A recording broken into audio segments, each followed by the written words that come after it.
Mesdames et messieurs, merci beaucoup pour votre présence. Je vous remercie d'être venus à cette conférence de presse de la Centrale Canine. Je voulais remercier aussi tous ceux qui nous suivent en visio, par l'intermédiaire de la caméra. Donc je vous dis merci d'être parmi nous. C'est un très grand plaisir de vous retrouver parce qu'il y a beaucoup de visages connus qui vous étiez déjà venus la dernière fois pour écouter ce que la Centrale Canine peut proposer à tous les amoureux du chien.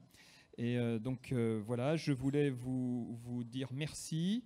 Vous rappeler simplement que donc, la Centrale Canine, c'est cet organisme qui coordonne l'ensemble du milieu du chien, que ce soit l'élevage de chiens de race, que ce soit toutes les activités que l'on peut faire au sein de la centrale, avec tous les sports canins, avec la sélection du chien de race.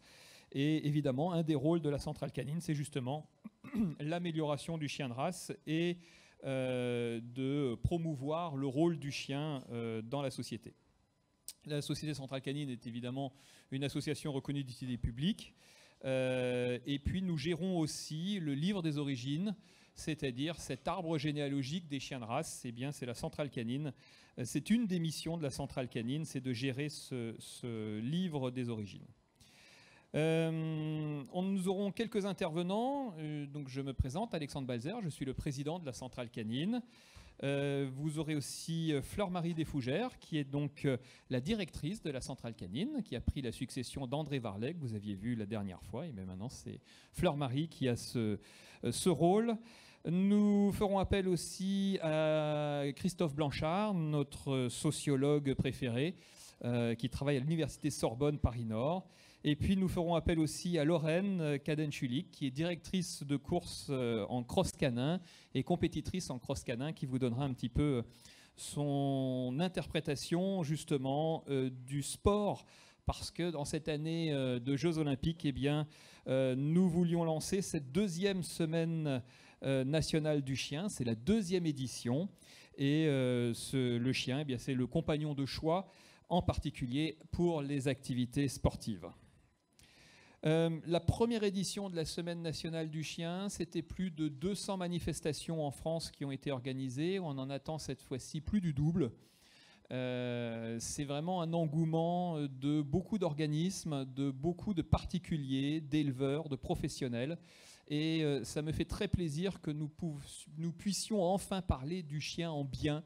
C'est-à-dire qu'on ne va pas se leurrer, il y a des abandons, il y a de la maltraitance, il y a des hypertypes, bien sûr, et il faut lutter contre. Mais il y a aussi plus de 7 millions de chiens qui sont heureux d'être avec leurs propriétaires. Je crois qu'il y a 3 exemples, 4, je n'ai pas vu là-bas, le petit qui se cachait. Eh bien, ce sont des exemples, effectivement, de voilà, où on a une intégration parfaite entre le maître et le chien. Eh bien, c'est ça qu'on veut mettre en valeur, justement, tout ce que peut apporter le chien au maître, et puis aussi ce que peut apporter le maître au chien. Je vous propose qu'on passe directement à la première présentation. C'est la présentation du deuxième baromètre de la Centrale Canine. Vous vous souvenez que l'année dernière, il y a 1 an et demi, presque 2 ans, vous avez présenté les premiers chiffres de notre enquête CSA. Et bien là, nous avions la deuxième édition. Et bien je laisse Fleur-Marie, donc la directrice de la Centrale, de nous présenter cela. Merci. Alors, donc, je vais pouvoir vous présenter... Pardon. La deuxième édition du baromètre de la Centrale Canine, donc baromètre qu'on a appelé les Français et le chien. Donc c'est une enquête qui a été menée par l'Institut CSA. Le terrain a eu lieu en janvier 2024 et c'est sur un échantillon représentatif de plus de 1000 Français, représentatif de la population, donc comme le CSA sait le faire. On retrouve évidemment que les Français adorent les chiens. Je pense que personne dans la salle n'en doutait. Donc 82% des Français déclarent aimer les chiens. On a 1 Français sur 3 qui possède au moins un chien et près de 2 tiers des possesseurs de chiens qui n'imaginent pas vivre sans un chien. Voilà, tout le monde qui a déjà vécu avec un chien connaît cette sensation. 21% des Français qui n'ont pas de chien ont le projet d'en accueillir un. On reviendra un petit peu sur ces projets. Et puis, 1 tiers des possesseurs envisagent d'en accueillir un autre, parce que quand on en a un, on ne compte plus très vite. Donc, comme je disais, on reviendra sur ces projets puisque effectivement, on a étudié donc l'effet de l'inflation sur en fait la possession de chiens et sur que ce soit la possibilité de s'occuper correctement de son chien et aussi de la possibilité de l'adoption. Donc en fait, on voit que plus de 4 projets d'adoption sur 10 sont repoussés à cause de l'inflation, puisque les Français savent qu'avoir un chien, ça coûte. Donc ils ont préféré repousser leur projet. Sachant que ceux qui ont déjà un chien nous ont par contre dit que 74% des possesseurs ont vu que effectivement le budget avait augmenté, voilà, comme dans tous les domaines, mais que 28% ont dit qu'ils n'ont pas eu à faire d'arbitrage budgétaire et 23% ont fait d'autres arbitrages plutôt que de toucher aux arbitrages à faire au budget consacré à leur chien. Donc voilà, il y a un sujet assez important qu'on a voulu ajouter cette année. On a aussi un autre sujet qui peut freiner l'adoption, c'est évidemment le chagrin à la mort de son chien. Ça, c'est quelque chose qui revient pour 72% des personnes sondées qui ont peur de ressentir du coup ce manque. Donc voilà. Ensuite, on a différents sujets. On a donc le sujet de l'inflation, enfin du coût de l'animal qui revient. On a le bruit et les applications pratiques voilà, qui peuvent être posées. Et puis son éducation, on a 52% des Français qui du coup s'empêchent de prendre un chien puisqu'ils auraient peur de ne pas savoir l'éduquer correctement, ce qui est plutôt une bonne nouvelle, c'est-à-dire qu'ils sont conscients de l'importance que ça a de bien éduquer son chien et du temps que ça peut prendre. On a donc 42% des Français qui déclarent avoir un chien de race, donc inscrit au LOF. Et on vous a fait ici un petit peu la typographie des différents chiens qui sont possédés par les Français, donc en fonction des tailles. Donc on voit quand même qu'on a des chiens de taille moyenne principalement.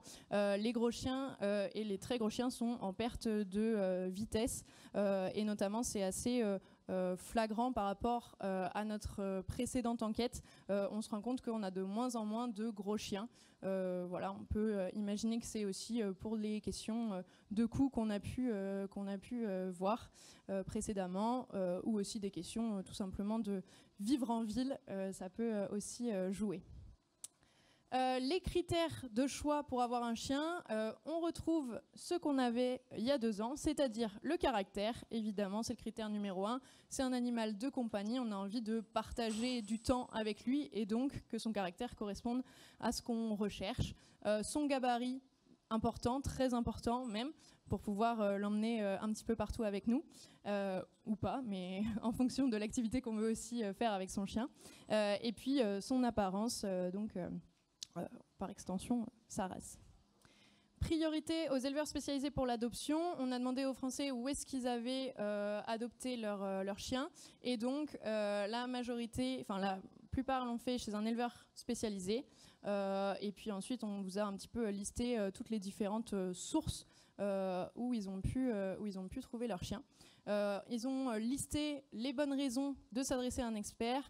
On a forcément avoir des conseils sur la race, sur son chien, savoir comment l'éduquer, comment vivre avec, la traçabilité qui est garantie par le livre des origines, sachant que près de 6 Français sur 10 estiment que le LOF est un gage de qualité. On a donc les principales qualités qui donnent envie aux Français d'avoir un chien. C'est sa fidélité qu'on retrouve, la compagnie, le caractère jovial, enfin toutes que des choses positives. 84% des Français aiment la jovialité des chiens de manière générale. Et on retrouve aussi que c'est un très bon compagnon pour les enfants. Donc près de 900 Français sur 10 s'accordent à dire qu'avoir un chien permet de sensibiliser les enfants au bien-être animal, et donc au bien-être animal de manière sur leur chien ou sur un chien, et puis plus largement au bien-être animal de manière plus générale. C'est un rôle de protecteur, de confident. Il représente le meilleur ami de l'enfant. Et puis ça permet de les aider dans leur développement, de les responsabiliser, etc. L'éducation, donc on a vu que effectivement on avait un certain nombre de Français qui s'empêchaient de prendre un chien parce qu'ils avaient peur de ne pas avoir le temps de l'éduquer, parce qu'en effet 93% des Français jugent indispensable l'éducation des chiens. Donc que ce soit ceux qui sont possesseurs ou ceux qui sont non possesseurs de chiens, évidemment dans ce chiffre. Donc ça c'est très important. Et près de 6 sur 10 disent qu'il faut le faire avec un expert, donc ils reconnaissent qu'il leur faut un expert pour pouvoir savoir comment éduquer leur chien. 65% des possesseurs de chiens prévoient d'emmener leur chien en vacances cet été. Et ça tombe bien parce qu'on a de plus en plus d'endroits qui sont éligibles à la possibilité d'amener son chien, puisque du coup on voit que pour les hébergements de vacances et de camping, c'est plus de 7 Français sur 10 qui disent que c'est possible d'amener leur chien. Donc c'est vraiment quelque chose de très positif. On remarque aussi dans la catégorie vie quotidienne que les 3/4 des Français donc étaient favorables à l'idée d'avoir un chien en EHPAD, ce qui est donc maintenant les possibilités, donc c'est vraiment parfait, ça correspond à la demande pour le coup sur ce sujet-là. Par contre, un endroit où il manque encore, c'est au travail. Clairement, on a encore beaucoup de progrès à faire sur ce point-là. On sait que 4 Français sur 10 aimeraient que leur chien soit davantage accepté sur le lieu de travail, et c'est 53% quand on interroge les possesseurs de chiens, forcément. Donc aujourd'hui, on a encore beaucoup de travail, enfin les entreprises ont beaucoup de travail à faire sur ce sujet-là, puisqu'on a seulement 9% des entreprises qui l'autorisent. Enfin, on a posé des questions sur le sport, puisque c'est le thème de notre deuxième semaine nationale du chien. Donc, 7 possesseurs de chiens sur 10 pratiquent une activité sportive avec leur chien. On a 89% qui disent que c'est bon pour la santé, que ça renforce le lien de complicité, que c'est bon pour la santé du maître aussi. Enfin, voilà, il y avait bon pour la santé du chien et bon pour la santé du maître. C'est un bon moyen de sociabilisation, vraiment que du positif. La marche, c'est l'activité la plus pratiquée par les possesseurs de chiens. Elle concerne 51% des possesseurs de chiens, heureusement. Et donc, les 2 raisons principales pour les chiens qui ne font pas d'activité, enfin pour les personnes qui ne font pas d'activité avec leurs chiens, c'est 28% qui disent ne pas aimer le sport et 26% par manque de temps. Donc voilà, je pense qu'on va revenir sur ces sujets-là avec Christophe qui va nous rejoindre pour analyser un petit peu ces sujets. Voilà, donc on va faire appel à Christophe Blanchard, qui est sociologue à l'Université Sorbonne Paris-Nord et qui va nous analyser un petit peu ces données. Alors moi, je suis très content parce que la centrale canine, ça fait un peu plus de 3 ans maintenant qu'elle est pet at work, c'est-à-dire qu'on a adapté les locaux pour les chiens. Et ça se passe super bien. Dans certains services, on a 3-4 chiens parfois en même temps dans le même espace, et ça se passe toujours très très bien. Et on se rend compte aussi que l'ensemble des salariés font très attention aux chiens. Et finalement, on n'a absolument aucun problème de saleté, de pipi, de caca, de choses comme ça, même quand il y a des chiots. Et on se rend compte que lorsque les locaux sont adaptés, eh bien l'ensemble des salariés ils font très attention à leur lieu de travail. Christophe. Mets la montre, sinon tu vas te faire gronder. On me met toujours beaucoup de pression avant d'arriver. On me dit c'est 10 minutes, pas plus, etc. Autrement, on lâche les chiens. Donc voilà. Donc je vais essayer de tenir le temps. De toute façon, donc merci à Alexandre, merci à Fleur-Marie pour leur invitation. Moi, je vais juste avoir la perspective du sociologue spécialisé dans les questions canines pour interpréter un petit peu ce qui a été évoqué par Alexandre et Fleur-Marie à travers ce nouveau baromètre. Je dirais pour commencer que le chien, finalement, c'est un excellent indicateur des soubresauts de notre société. Il permet de décrypter finalement l'humain qui tient la laisse. Il permet de décrypter ses envies, ses aspirations, ses mots parfois. Et certains auteurs, de toute façon, en font un élément d'analyse à la fois social, voire politique du monde qui chemine.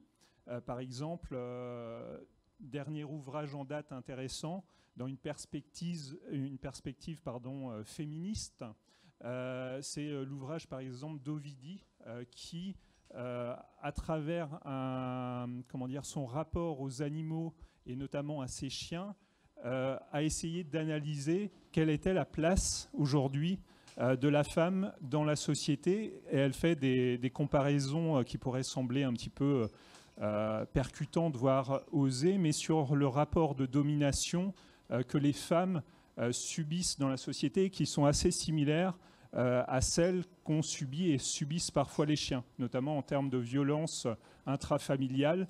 Donc je trouve que interpréter à travers ce prisme canin des éléments d'évolution ou de réflexion qu'on peut avoir sur la société, pour le sociologue que je suis, me semble très pertinent. L'année dernière,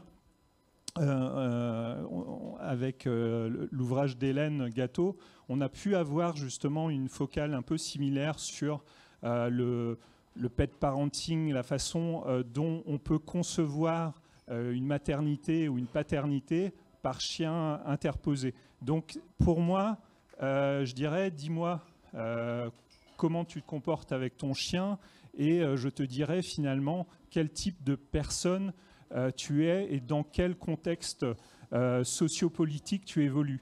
Alors on va dire Blanchard, et il se prend pour un sino-mentaliste. Non, pas du tout. En fait, c'est simplement qu'on a un tel rapport d'intimité avec le chien qu'on peut réellement décrypter et interpréter des choses. Et je suis sûr que si je passe 10 minutes avec vous à table ou au café, etc., sur d'autres tables, à parler de votre chien, vous allez, sans même vous en rendre compte, me délivrer des tas d'éléments intimes dont vous ne feriez jamais part à un étranger, quand bien même il fut sociologue.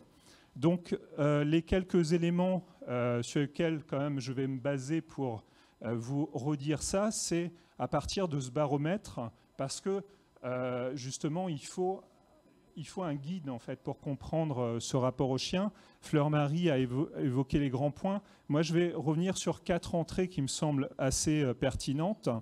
C'est celle du relationnel, celle de la disparition, celle de l'éducation et celle de l'activité sportive. Alors, dans le relationnel, on peut parler aujourd'hui, quand on est propriétaire de chiens, d'un relationnel augmenté, en fait. On se rend compte, à travers les différentes analyses et sondages faits, que les gens estiment que le chien fait partie intégrante non seulement de la famille, mais de l'intimité partagée qu'ils ont avec l'animal. C'est-à-dire que les principales qualités qu'ils évoquent, donc c'est évidemment quelque chose d'un peu classique, hein, la fidélité, c'est évidemment une qualité qu'on donne aux chiens, mais ces démonstrations d'affection, cette capacité à être une sorte d'éponge finalement relationnelle, il y a un retour immédiat sur un investissement affectif avec l'animal. Et je pense que les gens sont extrêmement sensibles et de plus en plus sensibles à ça, surtout dans une société qu'on imagine souvent comme très individualiste, où le rapport à l'autre est toujours assez complexe derrière l'apparente cordialité des rapports, mais qui sont parfois des rapports numérisés, des rapports sociaux, etc. Avec l'animal, et notamment le chien, vous savez immédiatement à quoi vous en tenir et il vous rend immédiatement ces points d'affection attendus.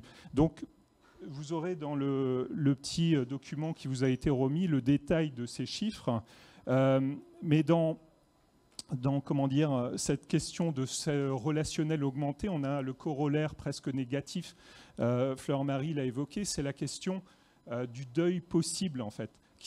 Et c'est ça qui est intéressant dans ce sondage, c'est qui bloque certaines personnes d'acquérir même un animal de compagnie, et notamment un chien, parce que la peur de la perte peut être bloquante. Et c'est finalement le seul défaut ou un des défauts du chien, c'est peut-être sa vie trop courte, qui fait que dans une vie, on peut avoir plusieurs chiens, mais à chaque fois, c'est une souffrance, la disparition.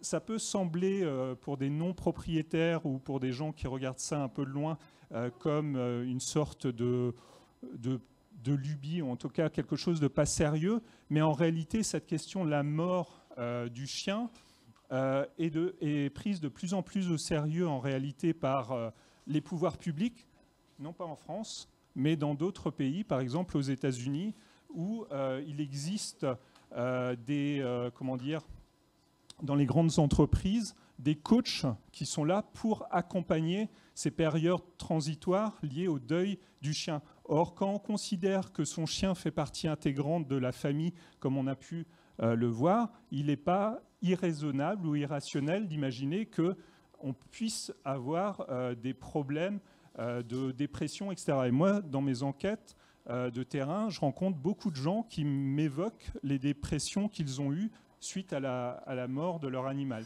Alors, il existe quelques entreprises, quelques sociétés aussi en France qui sont un peu en avance là-dessus, qui offrent des jours un petit peu pour les gens qui auraient perdu des chiens. C'est le cas de la SPA, je crois, qui offre une journée à ses salariés.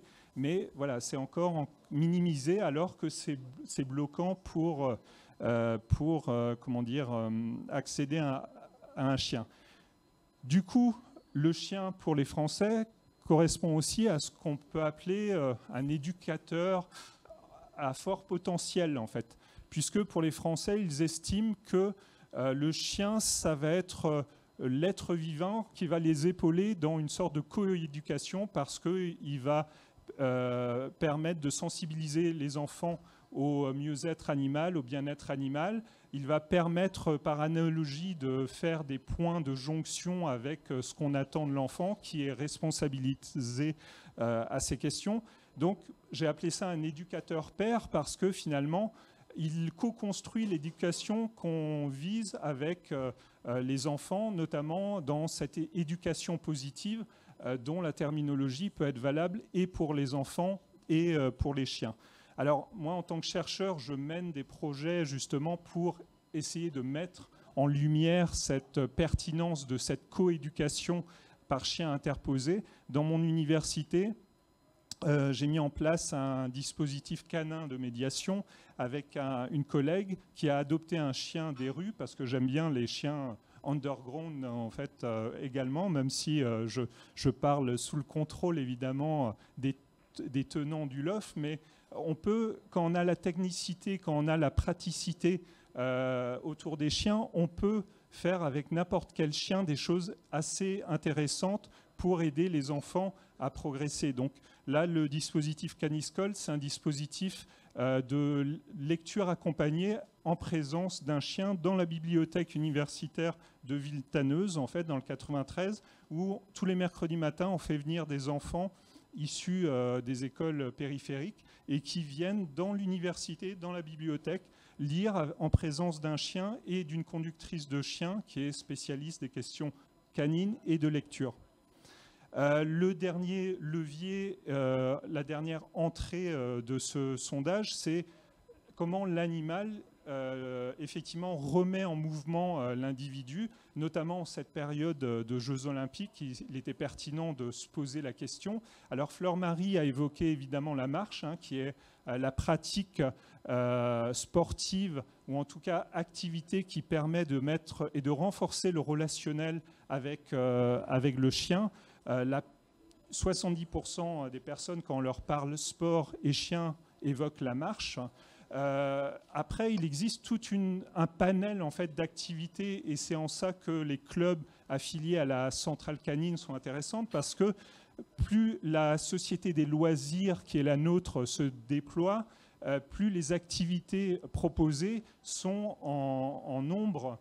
En fait, ça va de l'agility qui est bien connue. Pour les spécialistes un peu plus sportifs avec certaines typologies de races, on va avoir le ring sportif, mais on a également le hooper en fait, et ça c'est intéressant parce que ça permet de penser l'activité pas simplement d'un point de vue individualiste, mais aussi en famille avec les enfants, etc. Et c'est aussi des pratiques inclusives parce qu'elles permettent de mettre des personnes à mobilité réduite en capacité justement d'avoir des activités avec leurs animaux. Donc la collègue qui va prendre la parole juste après moi, parce que j'ai légèrement débordé de mes 10 minutes, va pouvoir nous exposer une pratique sportive beaucoup plus technique et vous montrer la gamme justement de ce qu'on peut faire avec un animal. Je vous remercie. Merci beaucoup Christophe.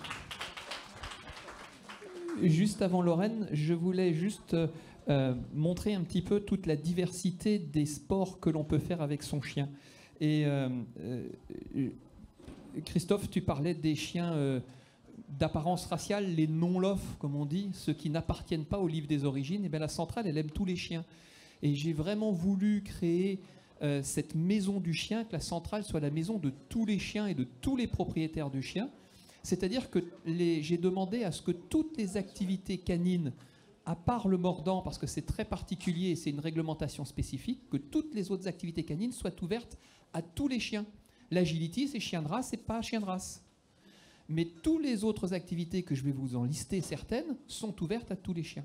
Et on parlait tout à l'heure des animaux qui permettent justement l'apprentissage, ces chiens que l'on pourrait qualifier de chiens visiteurs en école, mais aussi évidemment en maison de retraite, à l'hôpital, etc. Eh bien, la centrale canine forme des chiens visiteurs, donc ce ne sont pas des chiens soignants, ce ne sont pas des soignants, ce sont simplement des chiens que l'on fait entrer dans ces institutions pour justement favoriser le contact. Et on sait par exemple que dans certaines maisons de retraite, ça permet à certaines personnes âgées de reprendre confiance en elles, d'avoir un petit peu plus de mobilité, voire parfois de prendre la parole qu'elles ne parlaient plus depuis plusieurs mois. Donc c'est cet apport justement du chien que l'on veut mettre en avant. Alors on va parler de sport, et c'est une combinaison gagnante qui est à la fois pour le maître et pour le chien. Parce qu'un jour, on m'avait demandé de faire une conférence pour des psychiatres vétérinaires. C'était le sujet, je me souviens, c'était le sport canin et confiance en soi. Et la question que je m'étais posée au bout de quelques instants, quand j'ai commencé à réfléchir à ce sujet, c'est la confiance en soi, mais de qui? Du chien ou du maître? Et finalement, la conclusion, c'était que le sport canin va permettre la confiance en soi des deux. Parce que lorsqu'on va pouvoir être obligé de sortir avec son chien pour aller faire de l'exercice, eh bien c'est la confiance en soi du maître. Et évidemment aussi, vous avez tout l'apprentissage pour le chien du stress environnement, du bruit, de l'activité, du sport, qui est excellent aussi pour son développement comportemental. Alors, justement, le sport permet d'avoir une relation de confiance et de jeu, parce que quand on voit un chien d'agility là, faire ses obstacles, le hooper, c'est quasiment la même chose, simplement il y a certains obstacles en moins, et c'est plus des sauts et des tunnels. Mais l'apprentissage, c'est une relation de confiance qui s'établit entre le chien et son maître. Le maître doit apprendre à faire confiance à son chien et l'envoyer à distance pour faire un ordre, et le chien doit faire confiance à son maître pour que ça se passe bien. Eh bien, c'est par le jeu qu'on arrive à le faire, et ça encore, c'est une espèce d'éducation positive qui est très très importante. L'apprentissage de tous les ordres de la vie courante, eh bien oui, parce que le assis-couché, on en a toujours besoin, on en a besoin quand on sort son chien, mais en sport canin, on en a besoin. Et finalement, on les force à apprendre ce assis-couché, mais par le jeu. Et j'adore le sport parce que c'est un moyen de rediriger l'énergie de l'animal et qui permet d'évacuer le stress. Alors il y a plein de sports, vous en avez là une petite liste, l'agility, le dog dancing, ça c'est danser avec son chien. Vous avez le hooper, on en a parlé, le canicross, on va en parler avec Lorraine. Vous avez tous les sports de mordant, il y a le frisbee, il y a le flyball. Vous avez maintenant aussi du cani-paddle, du cani-trottinette, il y a du cani-marche. Et puis une grande partie de ces activités sont ouvertes aussi aux personnes en situation de handicap. En agility, on a des compétitions avec des catégories de handicap qui permettent à tout le monde de pouvoir participer sur quasiment les mêmes parcours. Et ça, c'est quelque chose d'extrêmement important à nos yeux. L'activité permet de renforcer cette relation. Évidemment, tous les chiens ne sont pas sportifs et tous les maîtres ne le sont pas. Mais si on fait par liste, on peut trouver un sport adapté au couple maître-chien. Si le chien aime renifler et puis n'a pas envie de courir, eh bien vous avez le main trailing, c'est la recherche de personnes. Vous pouvez avoir le cavage, c'est la recherche de truffes. Là, on allie aussi la gourmandise, c'est pas mauvais. Bon, faites pas n'importe où et dans les zones où il faut pas, parce que sinon vous allez avoir des ennuis avec les propriétaires de truffières. Mais le cavage, c'est une activité vraiment rigolote et c'est impressionnant. Tous les chiens peuvent le faire. Vous avez un chien qui aime l'eau, faites du sauvetage aquatique. Il n'y a plus besoin d'être juste un Terre-Neuve pour faire du sauvetage à l'eau. Le sauvetage à l'eau de la Société Centrale Canine est ouvert à plein de races, chien lof et non lof. Donc vous pouvez venir avec un chien qui aime l'eau, on va lui apprendre à faire du sauvetage. Évidemment, l'agility étant extrêmement connu. Mais si votre chien aime simplement vous faire plaisir à obéir, eh bien il y a l'obéissance. Là, ce sont des ordres bien précis, dans un enchaînement bien précis. C'est quelque chose qui est absolument intéressant pour certains chiens. Si évidemment vous avez un chien qui aime courir et puis que le maître aime faire des trails ou du triathlon, eh bien c'est le moment de se mettre au canicross. C'est impressionnant de voir la vitesse à laquelle vont ces chiens et vont les maîtres. avec des résultats très très surprenants. Alors, je vais laisser... Alors là, je voulais juste vous lister un petit peu les sports. Donc, il y a l'obéissance, le dog dancing, l'agility, le hoopers, le canicross, l'attelage. Vous avez un gros chien simplement qui est obéissant et vous pouvez lui mettre une petite charrette. Et puis, il y a plein d'obstacles différents à lui faire passer. Mais c'est impressionnant pour le chien de passer un obstacle qui bascule avec une charrette derrière. C'est tout un apprentissage. Et tous ces apprentissages, bien entendu, se font dans le respect de l'animal et de son bien-être. Je vais faire appel à Lorraine, parce que Lorraine, elle est directrice de course canicross, c'est-à-dire en gros, elle est arbitre dans cette discipline. Et puis surtout, c'est une grande pratiquante qui a eu quand même quelques très belles victoires. Donc Lorraine, si tu veux bien venir nous parler de ton sport, avec tes chiens, évidemment. Merci beaucoup. Bonjour à tous, je m'appelle Lorraine Canin-Tulic, je suis du coup directrice de cross canin et également je pratique depuis des années en compétition le canicross. Donc qu'est-ce que c'est le canicross exactement? Alors c'est un sport canin qui relie un coureur à pied avec un chien et du coup le chien et l'humain sont reliés dans un effort commun. Alors le chien est devant, comme vous pouvez voir sur les vidéos, le chien est devant et le maître va courir derrière en essayant de donner un certain nombre de signaux verbaux de direction pour pouvoir orienter le chien là où il faut qu'il aille, parce que le chien ne sait pas, lui, où il doit aller. Alors pour pouvoir pratiquer le canicross, il faut du matériel adapté.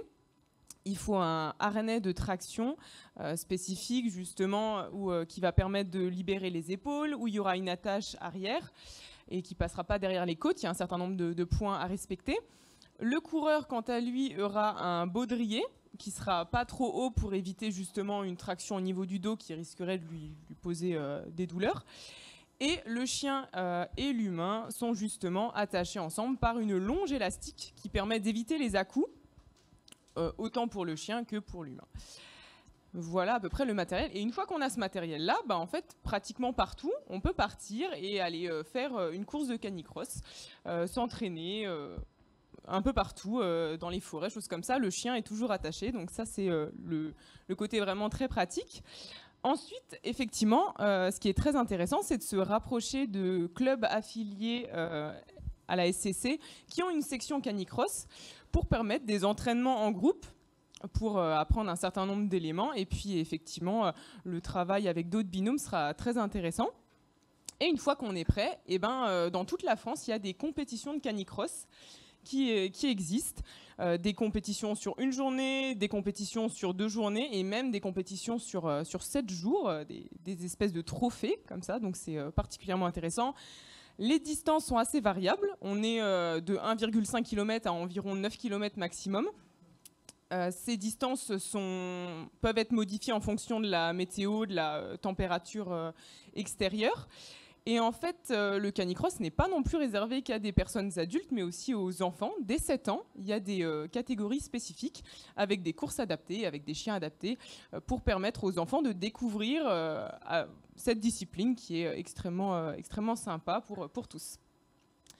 Donc là, je vous ai déjà fait une petite présentation du canicross de manière générale.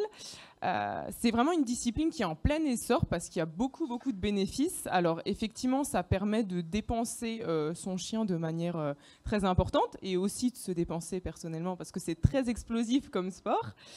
Ça permet de muscler son chien, il devient plus endurant. C'est une course qui est vraiment linéaire, donc l'animal il n'est pas non plus à très grande vitesse vu qu'il court au rythme de l'humain qui est derrière.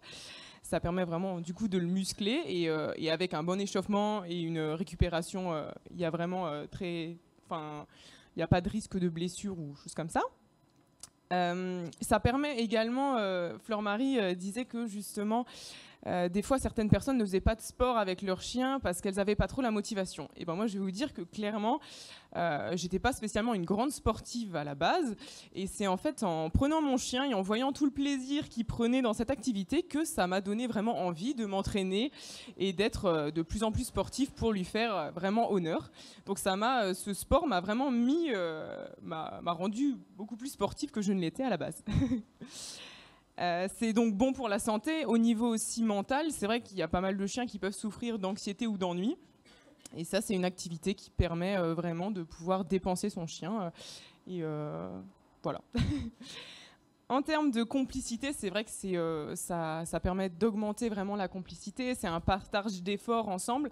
Donc, nous, on motive notre chien à essayer de tracter et de courir. Et nous, derrière, quand on voit notre chien être pleinement impliqué dans cette activité, ça nous pousse à nous surpasser. Des fois, voilà, on n'a pas spécialement l'intérêt de courir tout seul, mais quand on voit son chien devant nous qui donne tout, on a juste envie, c'est de se dépasser comme personne.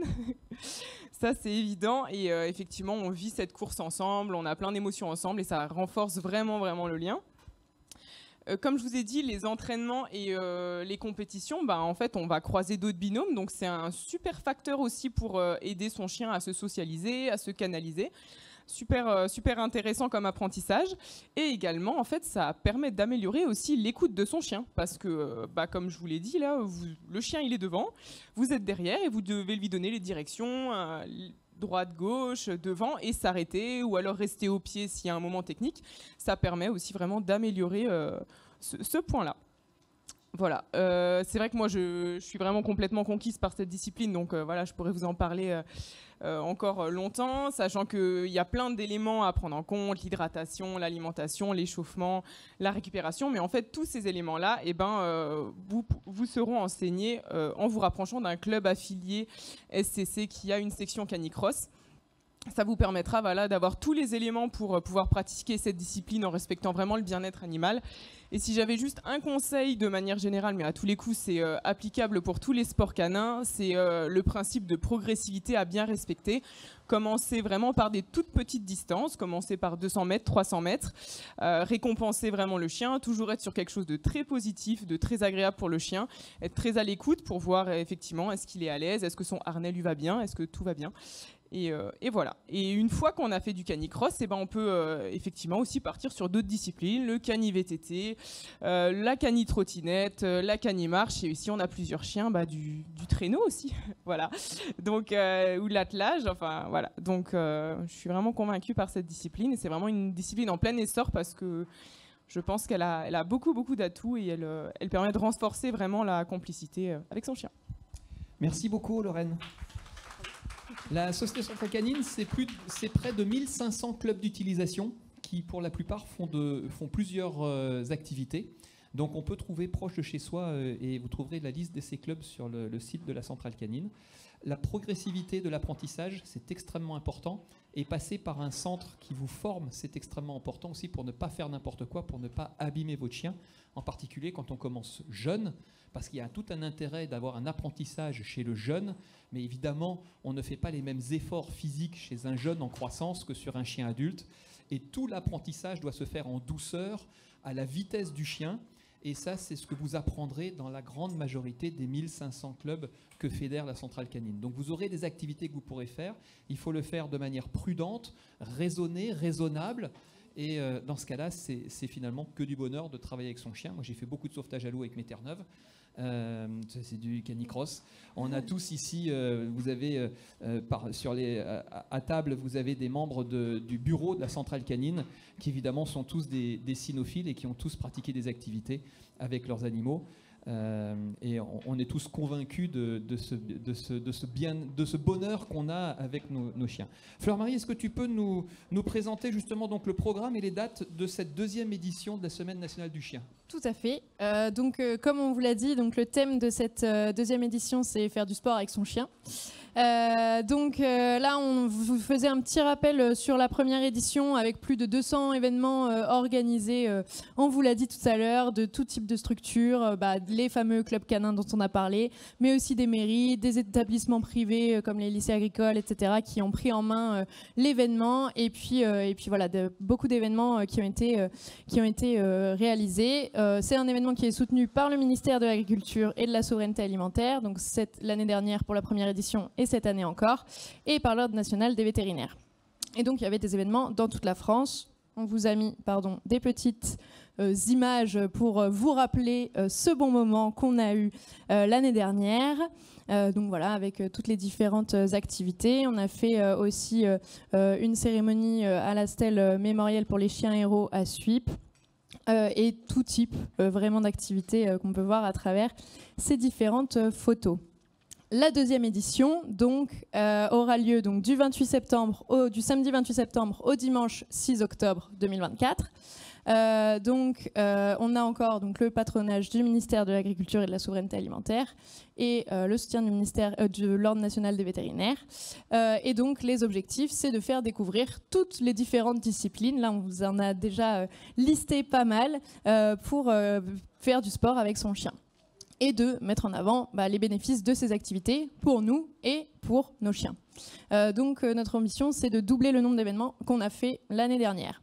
On a déjà de nombreux projets d'événements variés qui sont prévus.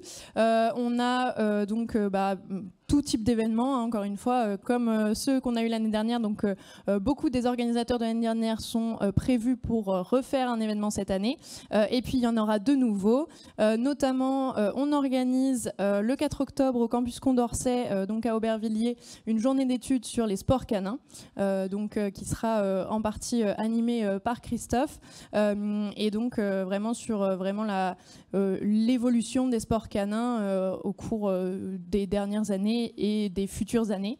Donc ça, c'est le 4 octobre. Là, il y a l'événement Planète Chien qui aura lieu le 28 et 29 septembre au Grand Parquet de Fontainebleau, organisé par les éditions La Rivière, par exemple, pour citer des grands événements.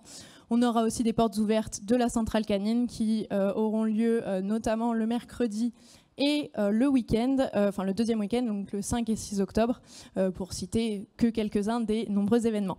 Et dans notre enquête, on a demandé aux Français s'ils étaient intéressés, et près de 8 Français sur 10 se disent intéressés par la Semaine nationale du chien, ce qui promet quand même un sacré public pour tous ces différents événements. Donc on a une plateforme dédiée qui est semaine-du-chien.fr qui vous permettra et qui permettra au public de trouver tous les événements qui auront lieu autour de chez eux à la date prévue.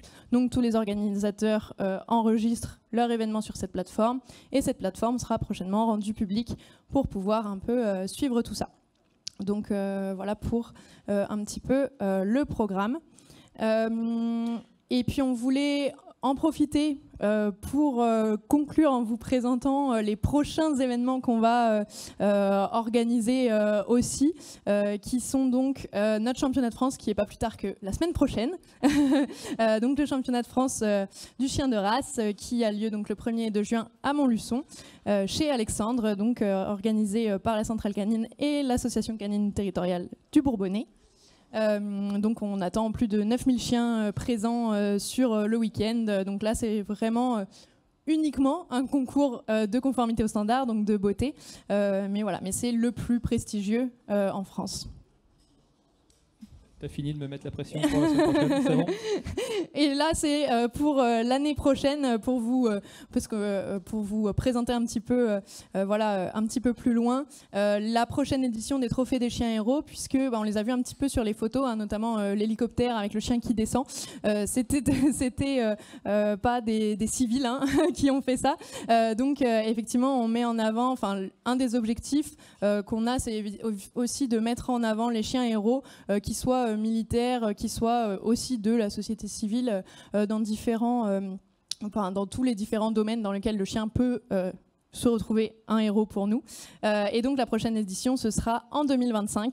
Donc vous pouvez déjà noter la date, le 2 avril 2025, à la mairie de Paris. Et donc voilà, les candidatures sont déjà ouvertes, donc c'est tout à fait possible de s'inscrire. Je te laisse conclure. Mais il y a une catégorie chien de Monsieur Tout-le-Monde. Tout à fait. Et la première fois, c'était un chien qui avait sauvé une famille avec la maison qui brûlait. Oui. Voilà, c'est les chiens, les héros du quotidien qu'on veut mettre en avant aussi en même temps que les chiens militaires. Je voulais vous remercier pour votre venue. On va répondre après s'il y a des questions.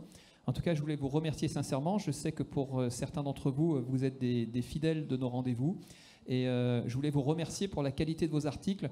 pour la qualité des échanges qu'on a régulièrement, ou que j'ai régulièrement avec vous. C'est toujours un grand plaisir de vous répondre. Et surtout, voilà, le but de la centrale canine, c'est vraiment d'être la maison de tous les chiens et que tous les chiens soient le plus heureux possible avec leur maître. Il y a Colonel qui m'a dit qu'il avait très faim, donc je vais me taire et je vais laisser... Est-ce qu'il y a des questions?